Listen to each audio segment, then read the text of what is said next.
Today on the podcast, Coaching for Profit, this is Brandon Moore with BKMPC Certified Public Accountants. I am excited today to talk to you, the business owner, about the people question.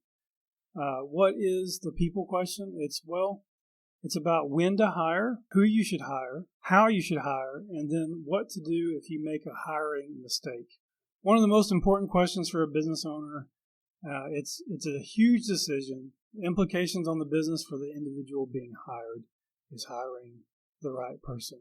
I prefer to be understaffed rather than overstaffed, usually because when you hire somebody, you disrupt their life. And I've been that guy. I've been the guy that was hired for a position, moved my whole family, and then 9 months later, the company was feeling a little bit rocky, and within the next 4 months, 12 months total, 13 months total, I was let go. And so it wasn't just me, it was most of the staff because they had some legal trouble. So, my whole life was disrupted. I had 2 kids. We were in an apartment in a lease, and I couldn't, how do you get out of a lease? How do you look for a job when you don't have any money coming in? So I do understand how important it is to make good quality hiring decisions that do not disrupt, or if you do disrupt, it's a long-term decision. So let's get started. First, when should you hire? Well, you should never hire out of desperation. Hiring your employees should always be strategic. If you have a question about a certain candidate, whether or not you need some or can afford somebody, you don't do it. If you have an immediate need and it seems like you can't move forward and you just feel so stressed, don't hire. Step back a second and look at what your needs actually are. I've got 5 things that you can do before you hire. This list I just decided to come up with 5. There could be 15, there could be 20. But for this podcast, we're going to do 5. The first thing is getting input from your team. If you have a business a leadership group in your business or an executive team, get input. Find out from them what they think about what positions are available and open and what your major needs are. If you don't have a team, for a long time I was a sole practitioner. I had to talk to my friends, other business owners, and of course, I talk to my wife. She's my biggest counselor, has been my business counselor for 20 years. So what your business counselors, what your executive team and your leadership team will do is they'll give you an outside perspective. They'll give you a different perspective of what the needs of the company are and how you should go about filling those needs. The second thing you need to do is review your budget. There are some consultants that say that maybe you should start a checking account and start putting money into that account to see whether or not you can afford that new person. I'm not saying that you should do that. I'm just saying that that's out there. Reviewing your budget is very important. I've had times in the past where I thought I could afford a new staff. I went and hired somebody, and in the next year, I saw that my debt increased by the amount of their salary. And I realized I had made a hiring error. And so I just don't want that for you guys. So the first thing that you do is you get input from your team. The second thing that you do is you review your budget. The third thing is preparation work that every business owner needs to do for all of their positions is write an activity-based job description of what that person will be doing. So if you see those activities, and you're looking at all the activities that you think that person can do or needs to do or that you're hiring for, maybe they can be divided and spread throughout your current team without creating any burden. And so this exercise does 2 things. One, it really defines the position if you do hire somebody. And then secondly, it may help you in the decision not to hire somebody. The first thing that you're going to do is you're going to get input from your team. The second thing you'll do is review your budget. The third thing that you'll do is you'll write that activity-based job description. And then the fourth thing that you'll do is you'll take another look at your core values. What do I mean? You need to remind yourself of what the core values of the firm are, or your company, your business. If you're a sole proprietor, you're reminding yourself about you and who you are and what's important to you.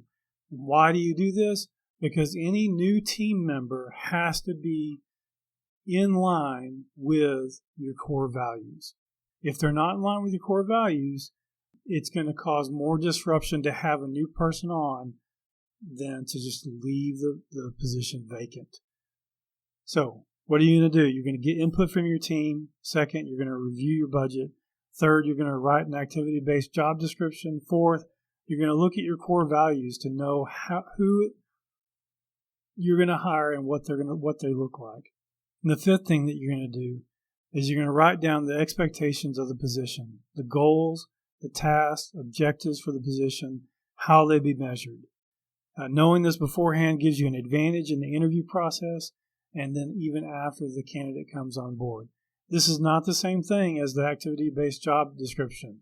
The activity-based job description is what the candidate will be doing as an employee. The number 5 is the expectations of the position. How will that candidate be measured? What will they be measured against? Will they have to have a certain amount of hours in the job? Will they have to make a certain number of contacts with potential clients? Will they have to meet certain goals or quotas?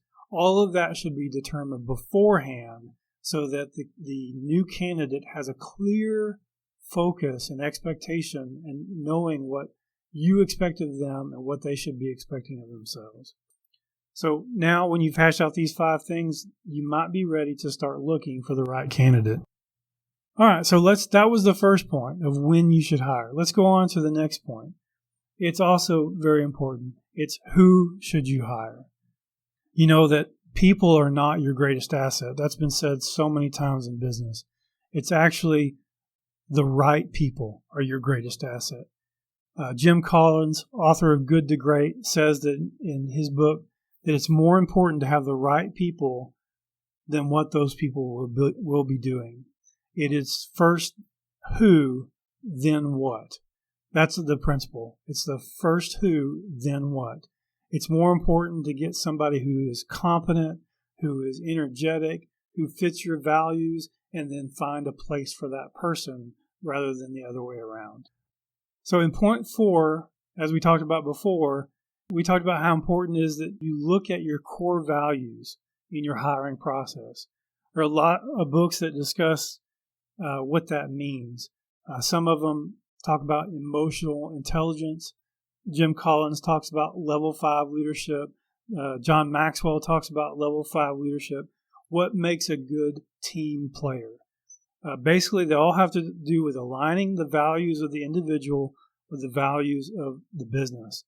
In Patrick Lencioni's 5 Dysfunctions of a Team, he describes an individual who's very competent, does well at their job, but it's not committed to the success of the team.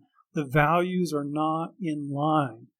And so because they didn't have the same values as the other team members, that kept the most important function of that team working, and that's trust. If you don't have somebody on the team that everybody can trust to do their job, to pull their weight, to have the commitment to the entity, the organization, there won't be any trust. And trust is so important in any organization. And that's why in this point, who you should hire should have the same values, should be trustworthy, should be a team player. The next point is how you should hire. And this isn't really a description of the process that you're going to go through, whether you put an ad in the newspaper or an Indeed or where you find candidates or if you should use a headhunter. Instead, it's a long-term growth strategy. How do you find, recruit, train, and develop staff for your next generation leadership? I believe every organization should have a path for leadership. It's so important. This isn't necessarily a program, but it's part of the culture of the organization. how you should hire for us has always been intern to advisor, either intern as business advisor, or intern to tax advisor, or intern to financial advisor.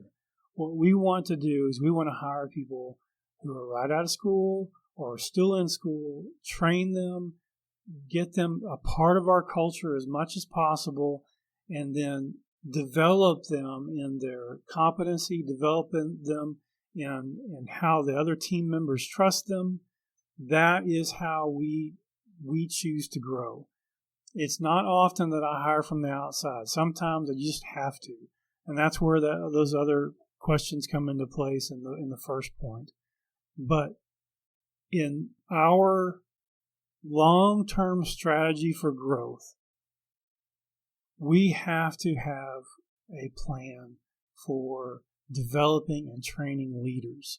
And sometimes people come in as staff accountants, and we want to develop them to where in 3 to 5 years they're leading other people and that they're a part of, an ingrained part of our team.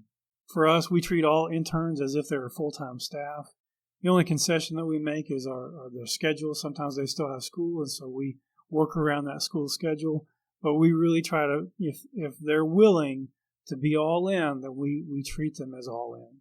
All right, so then the last part of this is what to do if you've made a hiring error. What do I mean by a hiring error? It can be a lot of things. For our firm, it's usually obvious when somebody doesn't fit with our culture. A lot of times during the interview, a candidate will show signs of having our values, but when they come to work and they become an employee, they quickly shed that interview persona. You know what I'm talking about? That thing that makeup, hair, suit, tie, whatever they do to put on for the interview. As soon as they get hired, they take it off, and you see the real person. Well, sometimes, we try to look for values in that interview process so that when they do take off the interview persona, those values are still there. But there are times when the true self shows up and those values are not in line. So what do we look for in the first 90 days to determine whether or not there's been a hiring error? First of all, do I have to manage that employee? If I have to watch somebody like a hawk, if I have to micromanage somebody, then I have made a hiring error. I hate to manage people. I want self-motivated, fully disciplined, fully all-in people that will go the extra mile, serve our clients, serve the other staff, just have a servant's heart. And if they have to be managed, then I've made a hiring error. Second, anybody who is a gossip or tries to turn team members against each other, those people should be removed immediately. I don't even take time to investigate those people. Our team works really well together right now, and if for any reason after that person is hired, there's like animosity between team members, I don't have to ask questions. I say, I'm sorry, this isn't working out, and they are dismissed. I cannot have somebody, the Bible calls it sowing discord. I just won't allow it at my firm, and neither should you.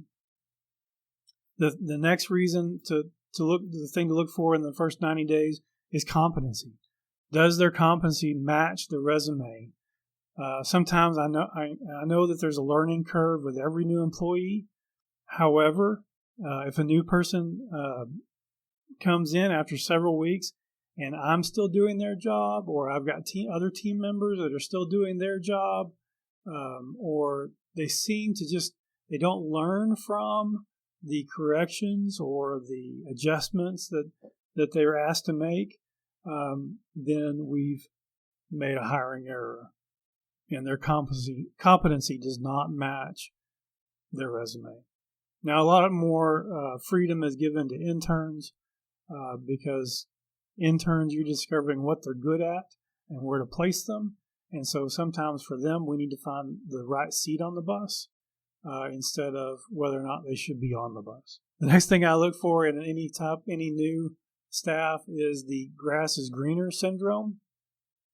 I've hired a couple of people in the past, and as soon as I hired them, we see on Indeed that they've updated their resume. It's crazy. I don't understand that. They're still putting out resumes. This is just a stepping stone for them. And in those instances, I just give them the next step. I cut them loose. I say, listen, if you're not here committed to our company, then why don't you go over to the other grass and see if it is really greener. We help them on their way. The last thing, and let me review these first 90-day things to look for is, do you have to manage the employee? Are they a gossip? Does the competency match the resume? Do they have the grass is greener syndrome? And the last thing, are they too good to take out the trash? Now, what do you mean by that, Brandon? Well, if a team member is too good to do the menial things, if they think that those tasks are below them, then I've made a hiring error. I once hired an executive assistant. She worked in San Angelo for probably a week. Maybe I can't remember if it was even that long. But she had said something to me about, because the position, the responsibilities of that position, the reception, executive assistant, each day was to make the coffee for the office, take out the main trash to the trash in the back. It wasn't taking out the trash to the dumpster. It was just taking the trash to the main trash in the back. And she said that I was being sexist for asking her to do that. So when she said that, and I was going back and forth to North Texas at the time, and I was in North Texas, I drove 3 hours to get here to dismiss that employee. It's not any of my staff accountants, CPAs, tax attorney, all the people working for me right now are committed to our firm. And if I ask them, if we're at like a group meeting and I ask one of them to pick up the tables or pick up the chairs, or we're working together to clean, not one of them would say no. Every one of them would participate. Everyone would help out because we're all hands on deck for the firm.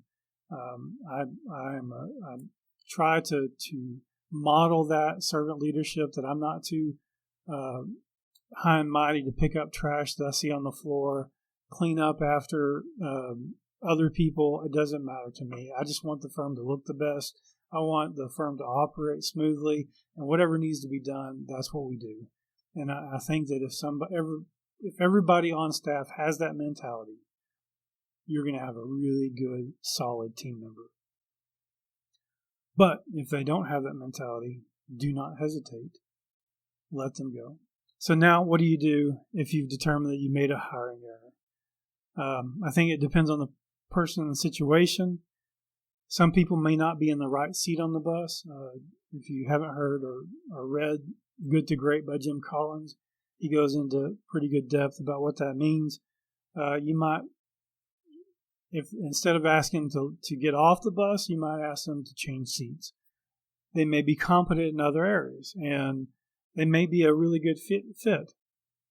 There have been times in the past where I had a team member that was great personality. All the other team members liked her, but she couldn't perform the work, and so that was a competency issue, and we had to let her go. That was probably the hardest termination I've ever had to do, because we did care for her so much. Okay, so now you determine that you've made a hiring error. What do? Well, there are a lot of things that you can do. You can see if there's another place that they'll fit in the firm. You can see if there's somebody that that might have a position available. You may the best thing to do, I think, is just be firm and terminate the relationship. It is better for the person to do it quickly instead of just dragging it on and waiting to make that decision. If somebody doesn't fit, then you may be losing respect of your team members. You may be creating more discord in your team and dysfunction in your process. And so the best thing to do is to terminate quickly and either decide whether or not you need to rehire or just disperse the responsibilities to the other team members. Well, this is a little bit longer podcast than I think we're going to do in the future, but I think it's a good one. The people question is a question that a lot of business owners ask, and they struggle with it. I know it. I struggle with it. It never gets easier to terminate. I'm not saying that some people are not easier to terminate than others, but the overall decision is not an easy one. And then the decision to hire, that's not an easy one as well. So I hope this helps you. Thank you for listening to another episode of Coaching for Profit, where I believe that profit equals your gross potential minus your barriers. Thanks for listening.